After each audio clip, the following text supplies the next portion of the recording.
I'm James Poulos. PJTV is broadcasting here from Freedom Fest 2011 in Las Vegas, Nevada.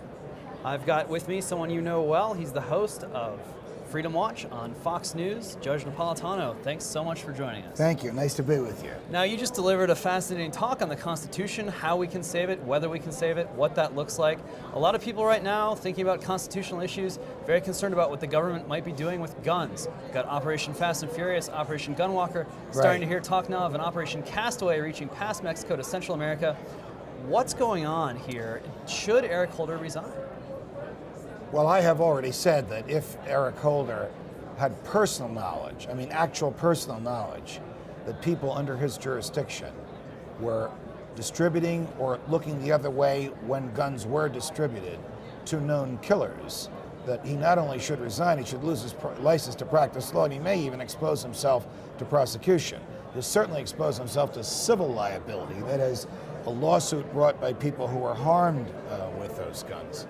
But think about it, James. When the government does the opposite of what they're elected to do, we have a right to get rid of a government immediately that would do such a thing. And what could be more pernicious than the government knowingly allowing high-caliber, rapid-fire weapons to get in the hands of Mexican gangs so that the government can trace the bullets? Well, we've got a growing list. We've got this, we've got Obamacare, we've got a number of measures coming out of this administration, some of them doubling down on measures that came out of the Bush administration that even a lot of conservatives were unhappy with. I want to ask you, is there one particular issue or one basket of issues that you think is going to galvanize the interest of the American people around reclaiming constitutional rights? I suppose the galvanizing issue is fidelity to the Constitution, because it's an umbrella issue. It means sound money. It means the primacy of the individual over the state. It means that all the laws spawned in the Bush administration that interfere with our right to be with ourselves, from the Patriot Act, all the NSA spying, that all those things should go. It means that the government can't spend what it doesn't have. It means we shouldn't have fiat money, money that the government just prints out of the thin air. So the essence of all this is fidelity to the Constitution. Now, I know that a lot of people run for office saying, I will be faithful to the Constitution. The fact of the matter is, they're more often not faithful to the Constitution. They haven't read it, they don't know what it means, they don't even perceive of the harm they cause when they go outside the confines of the Constitution. You talk about a lot of representatives, a lot of senators, they go to Washington, the talk turns into action, the action looks different from the talk. We threw open to our Facebook friends at PJTV questions that they might want to direct your way. Here's one that we came to time and time again. They want to know, do we vote the candidate? Do we vote the issue? How, as a citizen who's voting in these elections as they come around every so often, very what difficult. Do you do? Where do you target your efforts? It's a difficult question to prioritize issues. For some Roman Catholics, of which I am one, abortion is the top issue. For sound money people, taxes and the Federal Reserve is the important issue.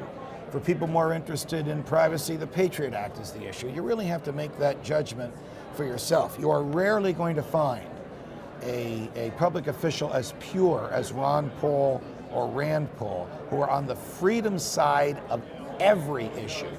And in our society, where you're voting for a person because you trust his or her judgment, at some point that person is almost always going to exercise that judgment in a way that you don't agree with. So you vote for a person that is more likely than not to exercise their judgment in the government, more often than not in favor of the individual and against the state.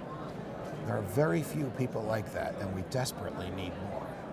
Got Ron Paul, of course, his son Rand. We now know that Ron Paul won't be seeking another term as he's running for president. He's going for broke here. Is there anyone you like, let me squeeze in one more question here, anyone you like who you see rising through the ranks who's going to make that kind of impact or pick up the torch? On Freedom Watch, as you probably do on PJTV, I talk to a lot of freshman Republican congressmen, many of whom seriously believe in the sound dollar, seriously want to get rid of the Federal Reserve, really believe that the Constitution means what it says. Some of them have the courage to say this in the face of the big government Republicans that surround them, and some of them don't. I wish that Ron Paul would be around for another 100 years. But there is a large cadre of people already in the Congress who have the fidelity to our values, the understanding of our history, and the courage of their convictions to follow in Congressman Paul's footsteps. Judge Napolitano, thanks so much for joining us. Pleasure, James. Enjoy Good the luck conference. to you. Cheers. Owen Brennan, how's he doing here? He's doing well. All right. I'm James Poulos here broadcasting from Freedom Fest 2011 in Las Vegas, Nevada. Stay tuned. We'll be broadcasting. Cheers.